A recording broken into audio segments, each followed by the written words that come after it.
अरे जा जा, तू कहीं की भगवान है कि तेरी बदुआ देने से हम मर जाएंगे? निकलती है कि नहीं? गुस्से में श्रुति से बोल पड़ा दिनेश। फिर भी दिनेश के आगे श्रुति बिल्कुल चट्टान की तरह खड़ी थी और बोली, तुम लोगों ने मेरे मरे हुए पति के पैसे दबा लिए ना, जाओ, मेरी बददुआ लगेगी तुम लोगों को। कौन से पैसे? कैसे पैसे? कैसी बददुआ? कहीं की भगवान है क्या जो तेरी बददुआ लगेगी? चल निकल मेरे घर से, गुस्से में गरजते हुए बोला दिनेश। हाँ हाँ जा रही, लेकिन जिस लालच में तुम लोगों ने मेरे पैसे मुझे नहीं दिए, झूठ बोला, ऊपर से धक्के मारकर बाहर निकाल दिया, तुम लोग कभी भी चैन से नहीं रह सकते। हम चैन से रहें या बेचैन से रहें, तुझे उससे क्या? मेरे घर में खड़ी होकर मेरे पति को श्राप दे रही है, निकलती है या धक्के मार के निकालूं? पीछे से दिनेश की पत्नी पूनम बोल पड़ी। पूनम की बात सुन व्यंग से मुस्कुराते हुए श्रुति, अरे पैसे कमाने हैं तो ईमानदारी की कमाओ। किसी के खून पसीने की कमाई को लूटकर, किसी की हाय लेकर, किसी की बद्दुआ लेकर कमाए गए पैसे पैसे नहीं होते। लेकिन ये तुम लोगों जैसा गिरा हुआ इंसान कहाँ समझ सकता है? कहकर रोते हुए श्रुति वहां से अपने बेटे को लेकर चली गई। असल में श्रुति के पति अनूप की ब्रेन ट्यूमर के चलते मौत हो गई थी। अभी श्रुति की शादी को 8 साल ही हुए थे। श्रुति का एक बेटा था 5 साल का। श्रुति ने अनूप का बहुत इलाज कराया, महीनों तक अस्पताल में भर्ती रहा, लेकिन जब रोग ही ऐसा है तो बचना ही मुश्किल था। अंत में वही हुआ जिसका श्रुति को डर था। श्रुति के पति उससे रोता बिलखता हुआ एक मासूम बच्चे के साथ छोड़ इस दुनिया से चले गए। बेचारी श्रुति की तो दुनिया ही उजड़ गई थी। ससुराल में श्रुति की सास रजनी जी, जेठ दिनेश और जेठानी पूनम थे। अनूप के जाने के बाद 2 महीने बाद जाने दिनेश को क्या सूझा, उसने श्रुति से कहा, श्रुति तुम अपने मायके चली जाओ या कहीं और अपनी व्यवस्था देख लो। भैया ये कैसी बातें कर रहे हैं? कैसी बातें कर रहा? भाई तुम भी समझने की कोशिश करो, इकलौता कमाने वाला, 5-5 लोग खाने वाले हैं, कहाँ से घर के खर्च चल पाएंगे? ऊपर से बच्चों की पढ़ाई लिखाई के खर्चे, घर के खर्चे और उसके ऊपर तुम्हारे खर्चे, कहाँ से संभाल पाऊंगा? तुम्हारा भी बेटा दिन पर दिन बड़ा होगा, मेरे बस की बात तो नहीं है ना, इसलिए तुम अपने मायके चली जाओ। वैसे भी जब अनूप नहीं रहा तो तुम्हारा भी यहाँ पर क्या ही काम। भैया ये कैसी बातें कर रहे हो? ये मेरा भी तो घर है ना। घर तो तब था ना जब अनूप होता, जब अनूप ही नहीं है उसी से रिश्ता जुड़ा था, उसके चलते ही सारे रिश्ते बने थे। तो जब अनूप ही नहीं है तो कैसा घर, कैसा परिवार? बेहतर है कि तुम भी यहाँ से चली जाओ और बार बार मुझे एक ही बात कहने की जरूरत भी ना पड़े।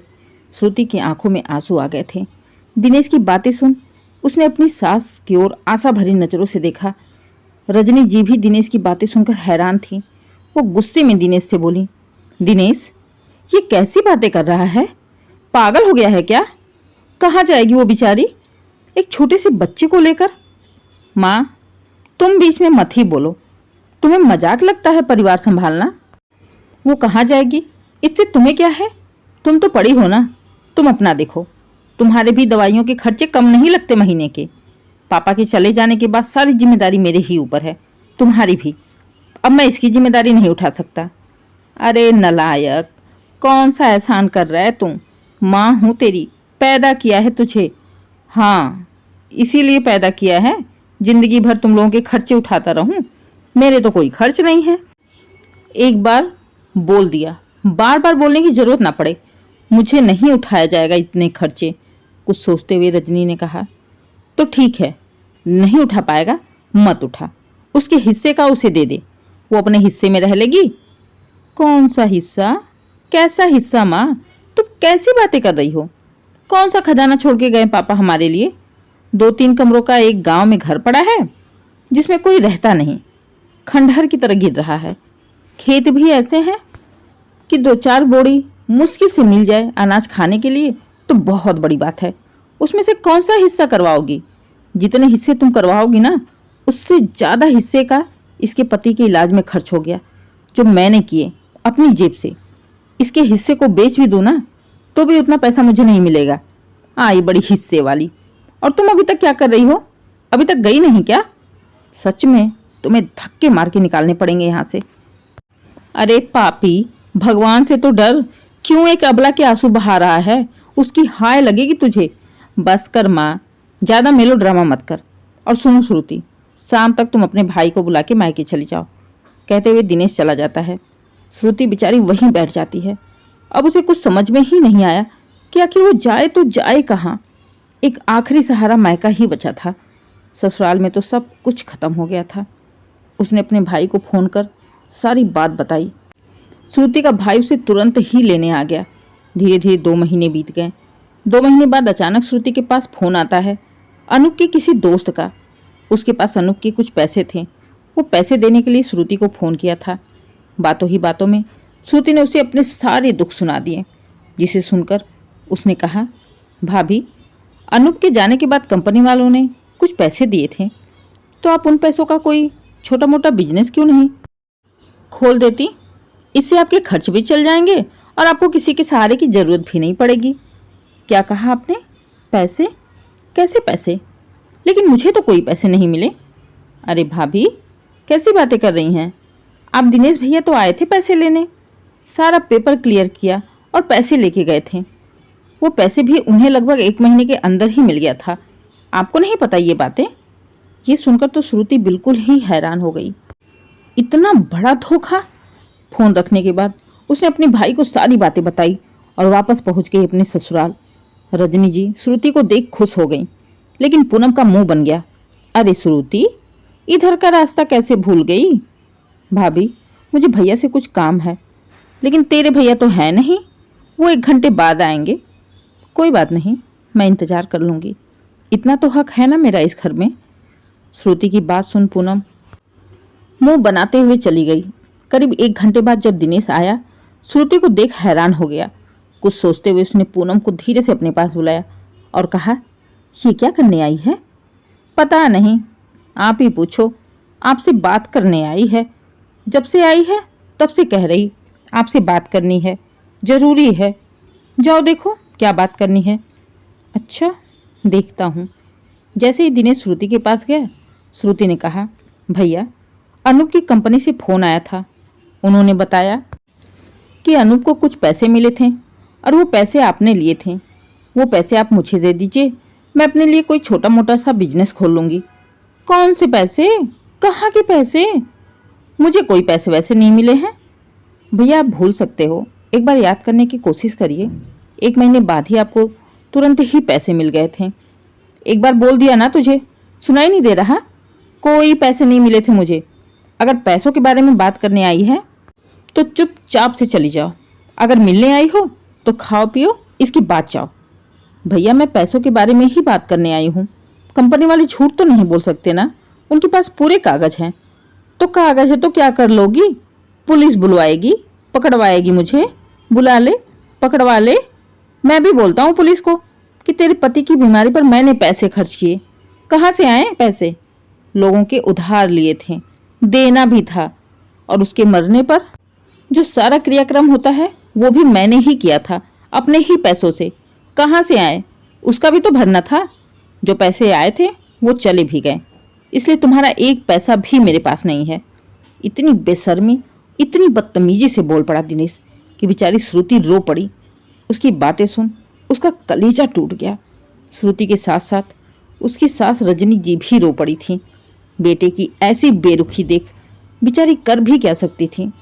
श्रुति ने कहा, भैया, इतने खर्च नहीं हुए होंगे आपके पैसे जितने आप लेकर बैठ गए। अरे कुछ तो भगवान से डरो। हम अनाथ को और क्यों अनाथ कर रहे हो? मेरा एक बच्चा है, कम से कम उसके बारे में तो सोचो। इतनी किसी की बददुआ, इतनी किसी की हाय लेना ठीक नहीं होता। अरे जा जा, भगवान है, तेरी बददुआ लगेगी, हम मर जाएंगे। बहुत देखे तेरे जैसा बददुआ देने वाले। अब दिमाग मत खराब कर मेरा, चुपचाप से यहाँ से निकल जा। तभी पीछे से पूनम भी गुस्से में बोली, अब निकलेगी महारानी? क्या सच में धक्के मार के निकालने पड़ेंगे? बताओ भला, कैसे जेठ से लड़ रही है? बिल्कुल भी शर्म बेच खाई इसने। पैसे के लिए लड़ रही है। बाकी जो पैसे लगे तुम लोगों के ऊपर, वो क्या खैरात में मिले थे कहीं से? और तू क्या बद्दुआ देगी? आई बड़ी बद्दुआ देने वाली। बेचारी अकेली श्रुति 2 राक्षसों के बीच में अकेले कैसे लड़ पाती? फिर भी वो दिनेश और पूनम के सामने चट्टान की तरह खड़ी थी। अपने हक के लिए लेकिन इन राक्षसों ने तो ऐसा जाल बुना था, ऐसे पैसों के खर्चे बता दिए कि बेचारी श्रुति का मुंह ही बंद हो गया। रोते हुए चली गई। श्रुति के जाने के बाद रजनी जी ने कहा, अरे बेशर्मो, किसी अबला की, किसी दुखियारी की हाय और बद्दुआ इतनी बुरी लगती है ना कि राजा से रंग बनते टाइम नहीं लगता। तुम लोगों का ये घमंड, ये अहंकार ही तुम लोगों को किसी न किसी दिन ले डूबेगा। माँ, अब तुम मत शुरू हो जाओ, वैसे ही मेरा दिमाग खराब है, कहते हुए दिनेश वहाँ से चला जाता है। बेचारी रजनी जी बिल्कुल ही लाचार थीं, कर भी क्या सकती थीं। पति था नहीं, एक बेटा था, वो भी चला गया, दूसरा है तो वो इतना निकम्मा। बहुत बुरे फंसी थी, उनके हाथ में कुछ भी नहीं था। श्रुति तो चली गई, रजनी जी रो गाकर शांत हो गई। लेकिन कहते हैं ना, करने का फल मिलता ही मिलता है। जिसके माँ बाप ही इतने अकड़ू बदतमीज हों, उसके बच्चे कैसे निकलेंगे। जो बच्चा दिन रात अपनी माँ को, अपने बाप को लोगों को धमकाते हुए, बात करते हुए देख रहा, सबके सामने शान से बोलते हुए देख रहा, उस बाप का बेटा तो अपने आप को बड़ा ही समझेगा। ऐसे ही दिनेश का बेटा था उपेंद्र। उसके मन में यही बातें थीं कि मेरे पापा से सब डरते हैं, इसलिए कभी भी कोई भी काम गलत करने में उसे जरा भी संकोच नहीं होता था। जिसके चलते अपने दोस्तों के साथ एक बर्थडे पार्टी में उसने शराब पिया और पार्टी में आई अपनी ही कॉलोनी की किसी लड़की को छेड़ दिया था। इसको लेकर इतना हंगामा हुआ कि पूरी कॉलोनी के लोगों ने उपेंद्र को पकड़ के खूब जी भर के कूटा और पुलिस के हवाले कर दिया। जब ये बात दिनेश को पता चली, वो भागते भागते पुलिस स्टेशन गया। केस बड़ा था, इतनी आसानी से तो छूटने वाला नहीं था। दिनेश उस लड़की के माँ बाप के घर भी गया। अपने बेटे की गलती की माफ़ी मांगते हुए कहने लगा, वो नशे में था, वो ड्रिंक नहीं करता, जरूर बच्चों ने मिलके पिलाई होगी। मेरा बेटा कभी भी शराब को हाथ नहीं लगाता था, नशे में उसने ऐसा किया होगा, नहीं तो इतनी बड़ी गलती वो भी मेरा बेटा कभी भी नहीं कर सकता। इसलिए आप लोग प्लीज़ एक बार उसे बच्चा समझ के माफ़ कर दीजिए, दोबारा वो ऐसी कोई भी गलती नहीं करेगा। लेकिन वहाँ से भी उसे धक्के मारकर निकाल दिया गया। लड़की के माँ बाप ने इतना हंगामा किया कि 4 अड़ोस पड़ोस के लोग भी इकट्ठा हो गए थे।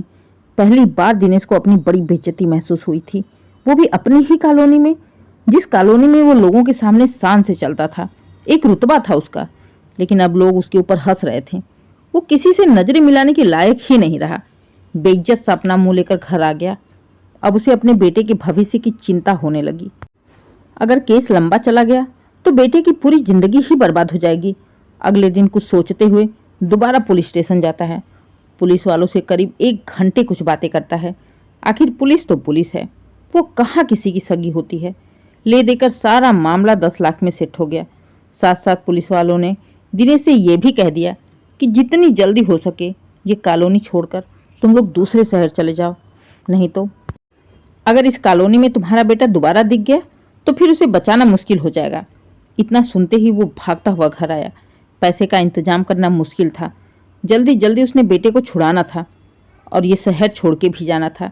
इसलिए उसने औने पौने दाम पर घर को बेच डाला और रातों रात ही परिवार सहित दूसरे शहर चला गया।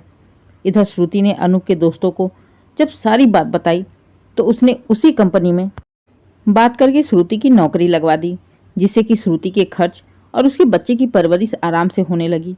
दूसरे शहर पहुंचकर रजनी जी ने दिनेश से कहा, मैंने मना किया था ना तुझे किसी अबला की, किसी बेसहारा मजबूर की कभी हाय मत लेना। दुआ और बद्दुआ दोनों का असर बहुत ज़बरदस्त होता है। हैरानी की बात यह थी कि आज पहली बार पलटकर दिनेश ने अपनी माँ को जवाब नहीं दिया था। उसके मन में बस यही चल रहा था, क्या सच में दुआ और बद्दुआ का असर होता है? दोस्तों, दुआ या बद्दुआ अंतर आत्मा से निकली हुई आवाज़ होती है, हमारे मन से निकलता है। उम्मीद है कहानी आपको पसंद आई हो। अगर कहानी पसंद आए, कहानी को लाइक करें, शेयर करें, चैनल को सब्सक्राइब करें और कमेंट करके ज़रूर बताइए कहानी कैसी लगी। Please subscribe. ये कहानी पूरी तरह से काल्पनिक है, कृपया इसे वास्तविकता से ना जोड़ें।